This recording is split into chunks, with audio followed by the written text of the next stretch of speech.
3 തവണ വലിയ കുതിപ്പ് നടത്തിയ ശേഷം വൈകിട്ട് വില കുറഞ്ഞു. വലിയ മാറ്റങ്ങളാണ് സ്വർണ്ണ വിപണിയിൽ സംഭവിക്കുന്നത്. പവന് 560 രൂപയാണ് വൈകിട്ട് കുറഞ്ഞത്. എന്റെ പൊന്നെ, ഇതെന്താണ് സംഭവിക്കുന്നത്? പിടിവിട്ട് കുതിക്കുകയായിരുന്നു സ്വർണ്ണവില. സംസ്ഥാനത്ത് സ്വർണ്ണവില സർവകാല റെക്കോർഡിലുമെത്തി. ഇന്നു മാത്രം 3 തവണ വില കൂടി. അവസാനം വില കുറച്ചു. മാറി മറിഞ്ഞിരിക്കുകയാണ് വില. ഇന്ന് തിരുത്തൽ 4 തവണയാണ് രേഖപ്പെടുത്തിയത്. അതെ, ഇന്ന് ശരിക്കും പറഞ്ഞാൽ സ്വർണ്ണ വിപണിയിലും സ്വർണ്ണ വ്യാപാരത്തിലും തികച്ചും നാടകീയ രംഗങ്ങൾ തന്നെയാണ് കണ്ടത്.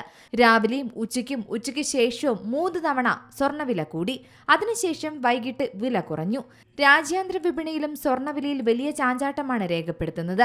രൂപയുടെ മൂല്യത്തിൽ വന്ന വലിയ ഇടിവും ഇതിൽ പ്രധാന ഘടകമായി. പവന് 560 രൂപയാണ് വൈകിട്ട് കുറഞ്ഞത്.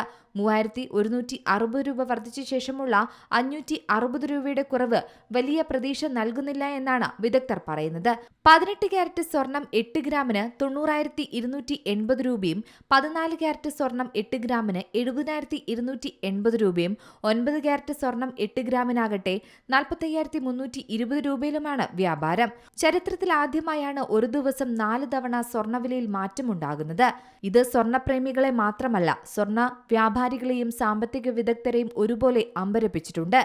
ക്യാരറ്റ് അടിസ്ഥാനപ്പെടുത്തിയാണ് സ്വർണത്തിന്റെയും വെള്ളിയുടെയും പരിശുദ്ധി കണക്കാക്കുന്നത്. ക്യാരറ്റിന്റെ നിലവാരം കൂടുന്നതിനനുസരിച്ച് സ്വർണത്തിന്റെ പരിശുദ്ധി കൂടും. പ്രധാനമായും 24, 22, 18 എന്നീ നിലവാരങ്ങളിലാണ് സ്വർണം ഇന്ത്യയിൽ ലഭിക്കുന്നത്. എന്തായാലും വില ഇനിയും കുത്തനെ കൂടുമെന്ന് തന്നെയാണ് പ്രതീക്ഷിക്കപ്പെടുന്നത്. കാരണം അമേരിക്ക ലോക രാഷ്ട്രീയ രംഗത്ത് നടത്തുന്ന ഇടപെടൽ തന്നെയാണ് ഇതിനുള്ള പ്രധാനപ്പെട്ട ഒന്ന്. വെനസ്വേലൻ പ്രസിഡന്റിനെ തട്ടിക്കൊണ്ടുപോയതും ഇറാനെ ആക്രമിക്കാൻ തുടങ്ങിയതുമെല്ലാം ഇതിൽ പ്രതിപാദിച്ചു. ഇതോടെ ഓഹരി വിപണിയിലും കറൻസി വിപണിയിലും മാറ്റമാണ് രേഖപ്പെടുത്തുന്നത്. സ്വർണ്ണ വിപണിയിലും അസ്ഥിരത പ്രതിഫലിച്ചുവെന്ന് തന്നെയാണ് വിദഗ്ധർ പറയുന്നത്. Business desk, Zee Malayalam news.